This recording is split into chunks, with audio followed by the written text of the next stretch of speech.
Hi everyone, it's Leanne from Succeed Healthcare Solutions here, your online occupational therapy service. I'm looking forward to sharing with you today our SAS community presentation. The reason I'm presenting this today is I have found that the Secret Agent Society Social Skills Program has been one of the most effective therapy tools that I've come across in my 20-year career as an occupational therapist. It's very engaging. It runs for 9 weeks plus another 2 weeks as follow-ups. The kids really enjoy it and it gets great results. It's been well researched and it's actually been designed by a psychologist who is from Brisbane in Australia. So kudos to her for putting this together. Okay, let's get into it. So the great thing about the Secret Agent Society program is that it is fun. It's a multimedia program which really appeals to kids, particularly on the autism spectrum, where they are often very adept at using technology, and it's aimed for 8 to 12-year-olds. I have tried it with younger kids, and whilst I have still had success, I do find the 8-year-old limit to be probably quite reasonable. And I have run it with kids who are 12, bordering on a bit older, and I do think that's probably a good maximum age there as well. It can be adapted for other age groups. And so it's got espionage themed activities. So, obviously being called Secret Agent Society, it's about kids pretending that they are spies. And basically we're all social spies. We all observe each other and try and learn from each other and guess what each other's thinking and feeling and wonder what others are thinking and feeling about us. So that's basically the world we live in, and some of these things come naturally to some people and other people need overt teaching to help them learn these things. So it covers emotion recognition, emotion management and social skills. And obviously we need to be able to have our emotions in check in order to be able to interact with people appropriately and to display those social skills. So it involves some child club meetings, parent group sessions, teacher tip sheets and a computer game. And teacher involvement is quite important in the program. It can still be used for kids who are homeschooled as well. But obviously the more environments that we're able to generalise the skills in, then the wider application it's going to have to that child's life, and the more likely they're going to be to carry those skills through in their everyday life. So it's been used to assist children with a range of social and emotional challenges, including autism, ADHD, anxiety, anger difficulties, and general challenges with friendships and emotions. So I've had a range of kids come and do the program with me. A lot of them have had autism spectrum disorder, as well as ADHD, anxiety and anger. And then I've had some kids who don't have a diagnosed condition. They're generally, neurotypical, but they might have just been struggling with some friendships and how to navigate some of that complexity, and they've also benefited as well. So it is a small group program. So generally it's capped around about 3 to 6 children per group, with 1 to 2 facilitators. So I've been running the program for about 10 years. I was one of the early adopters and started running it within a few months of it having been released. And so I was able to let other providers know about it. And so lots of other providers then started running it as well when they realised the value in the program. So there's usually a 2-hour parent introduction meeting. It can be a little bit shorter for those who are a bit time poor. And as it's got here, 11 to 22 sessions. So the first 9 sessions are usually based on a term. I try and run them outside of school hours. That's how my practice runs. So kids aren't missing out on school and parents aren't missing out on work.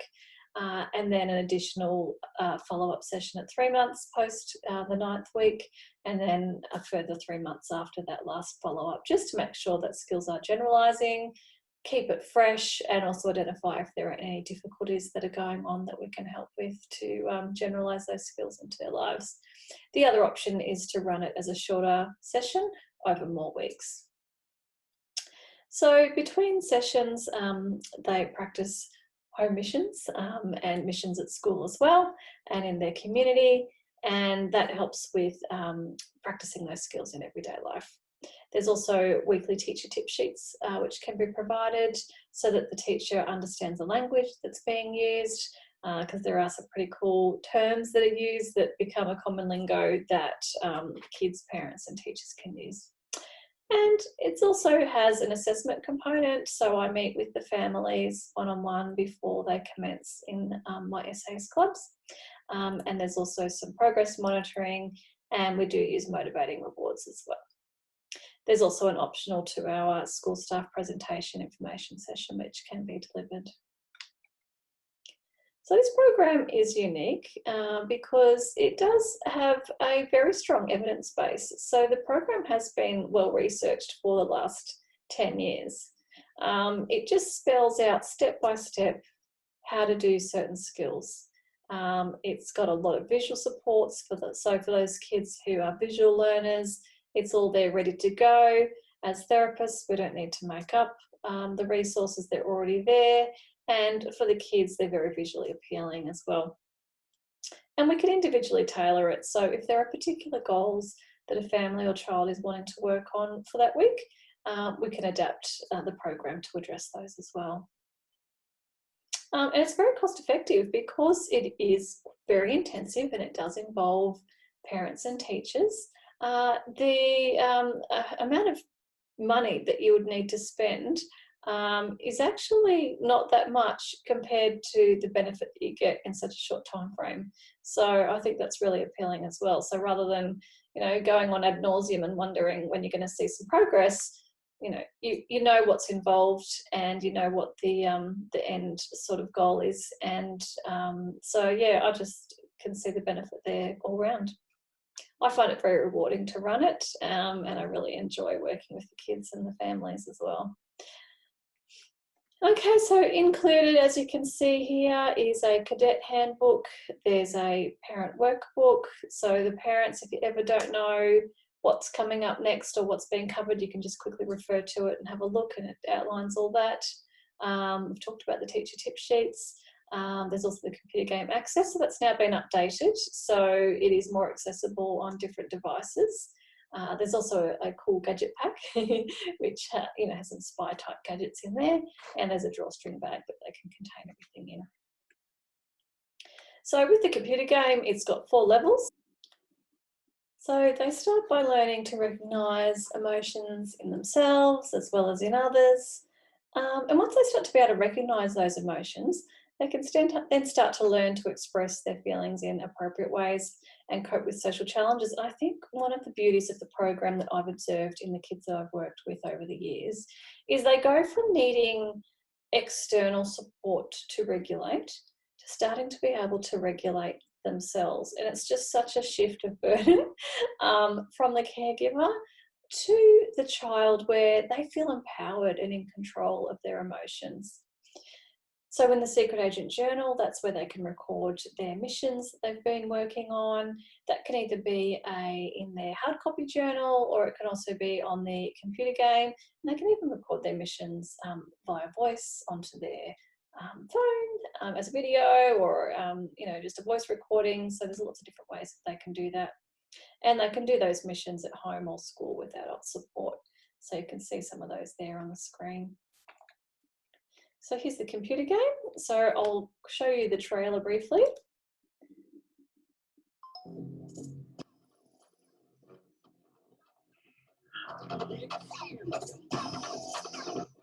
Please enter the International Secret Agent Society headquarters, where you will begin your training. Welcome to the International Training Headquarters. You'll be training here with 4 other rookies.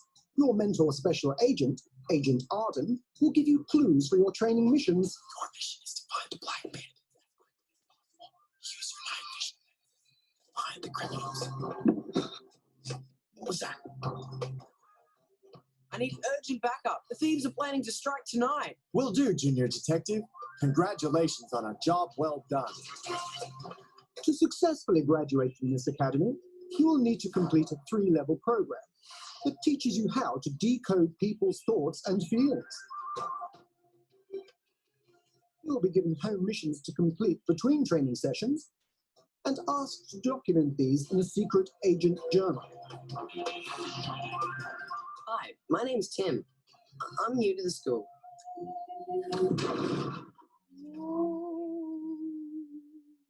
Junior Detective, try activating the shield and muted bullet attachments on your handheld PC. Nice try, boys. But it looks like the joke is on you. I don't think so, nerd brain. Take some slow breaths, stay calm and in control. Working as a team, determine who committed the crime, unscramble the letters, and use this to help solve the mystery. We're going to play the Android adventure game on our handheld PCs. Who would you like to play first? I guess I'll give it a go. At least I gave it a go. Your mission is to engage in an air combat attack. Shoot down the enemy aircrafts before they strike you. This is terrible. I'm hopeless at this. I want to get out of here. What should your character do to calm down? Okay, well, I'll try my best.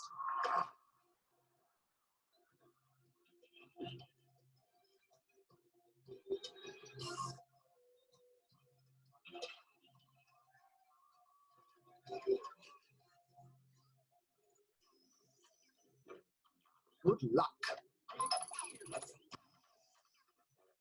I do let them know that the first level is actually harder than the remaining levels. Some of the kids find that can mess with their brain a bit because they're used to levels getting harder as you go. But I think it is important that they be informed of that. And I do advise that they break that up into maybe 15-minute chunks, and maybe you have some backup rewards available to get through it. It is still a motivating game, but level 1 is where there is a lot of skills being worked on. And so that can be initially potentially challenging. Level 2, a lot easier, and then level 3 they really love. So I think it's good for them to have something to look forward to. And then level 4 is the graduation ceremony. So the SAS facilitators generally go through a 2-day SAS facilitator training course. And there is minimum eligibility criteria in order for them to be able to attend. So I'm an occupational therapist, and then they receive a certificate of training as well. And as facilitators, we also get some resources to help us to run the program. So in club meeting 1, we cover Bionic Powers. So that's a pretty cool name, as you can tell already. Detecting emotions in others from face, body and voice clues. We also look at detecting emotions in ourselves from our own body clues.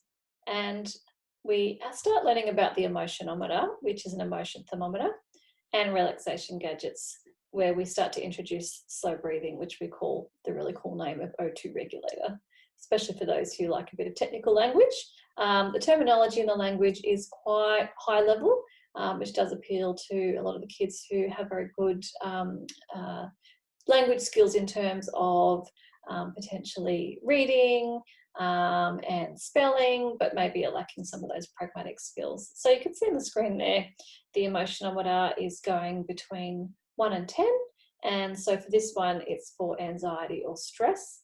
And you can see where the kids add on there the types of common symptoms that they may experience when they've got mild, moderate and high levels of anxiety and stress, and some of those common scenarios where they tend to experience those as well. There are also blank stickers that they can put on for particular scenarios that are relevant for them. Then in club meeting 3, we introduce some other relaxation gadgets, which includes things like doing a physical activity, which is called the fire engine gadget, thinking in helpful ways, which we call the helpful thought missile, noticing and letting thoughts go. So kids really enjoy the helpful thought missile game. Because I run the program online, I like to get them to use a Nerf gun and some bullets to shoot down those unhelpful thoughts with their helpful thought missiles. There is an online version of the game as well, which we can do with them. And then in club meeting 4, we introduce additional relaxation gadgets, which includes focusing on your senses. So, you know, sight, touch, smell, hearing, that sort of thing. We call that the Enviro Body Scan. And the friendship formula around, you know, what makes up good friends, and understanding different social groups. We also introduced the friendometer, measuring friendship. So this is a little bit of a similar principle to the emotionometers as well. There are adaptations for the COVID age as well for the program, so that can be used. Then in Club Meeting 5, we introduced the decoder problem-solving formula and conversation skills. So obviously problem-solving is a massive part of being able to interact successfully in a social environment. So picking up those body, voice and face cues that are telling you, oh, there's a social problem, I need to solve this in order to move on. And then in Club Meeting 6, we start building on those conversation skills more, and then introducing playing with others as well. And Club Meeting 7 is about coping with mistakes and losing, which can be difficult for some kids and maybe some adults as well. We then start to introduce the playing the SAS Challenger board game to practice those skills that they've built on over those previous weeks. There's also some role plays involved there, which is quite helpful in terms of rehearsing how am I going to do this in my everyday life. And it's a great opportunity for the therapist also to just see how they're going with being able to retrieve that information of what they've been learning and actually put it into practice. And we also start to introduce detecting the difference between accidents, jokes and nasty deeds. And the reason that comes so late in the program is that actually it's a very complex skill. And in order to be able to do that, it does build on all of those previous skills that have been introduced prior. Club Meeting 8 is where we cover understanding and managing bullying. So we introduce the Bully Guard body armour. So you can see there that there's a whole range of armour that they are introduced to. Things like their brave face mask and their bodysuit, reminder to use their relaxation gadgets and clever comeback creators and lots of different tools like that. And then in Club Meeting 9, we introduce coping with confusion. Often that can be a situation where a lot of kids can become quite dysregulated just when they're feeling confused, and then how to go about coping with that and reconciling that so that they can have an increased understanding. We aim to finish the board game by then. We play a bit of a review game and talk about how to solve some future social problems that we expect are going to come up between that time and the 3-month follow-up. And we also do a program evaluation. And I do find that kids always report they've enjoyed the program. Parents have always had very positive feedback as well. And I have found that the results of the participants I've had through the program have mirrored some of the research results, which we'll cover shortly. So in follow-up meeting 1, we do a bit of a review of activities. We do a bit of progress update of how they're going. We do a nice self-esteem activity and talk about some additional problem solving for future social problems that might come up. And then we do another follow-up meeting and do another progress update. There's an SAS STARS activity looking at more social problems that are anticipated that might come up.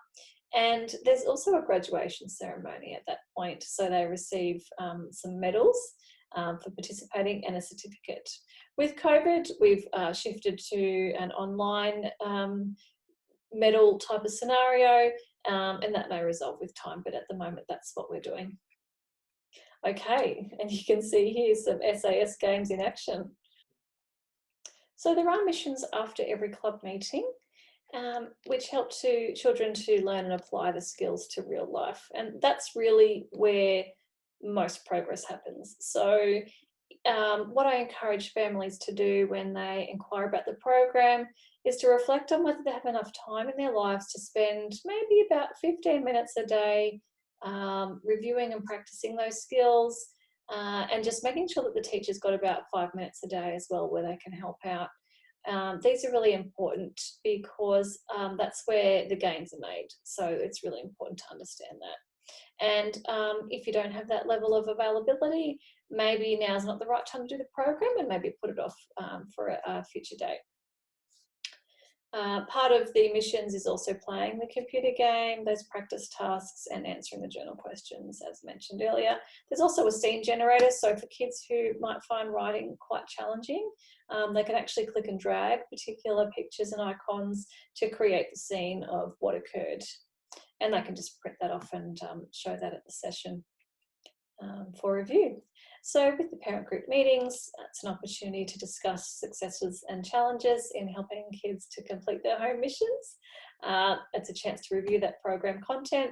Because I delivered it online, often the parents for the younger children are nearby helping out, so they can often learn the content at the same time as the child. So I do find that my parent feedback can be quite brief, and it can focus more on the parent actually raising the sorts of things that they want to discuss based on the content that's been covered, or any additional things associated with that.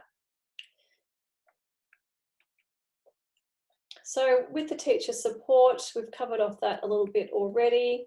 And the advantage is that it can also promote better relationships amongst all class members. So I've had some teachers where they've introduced the emotionometers to the entire grade at school and found that to be very successful.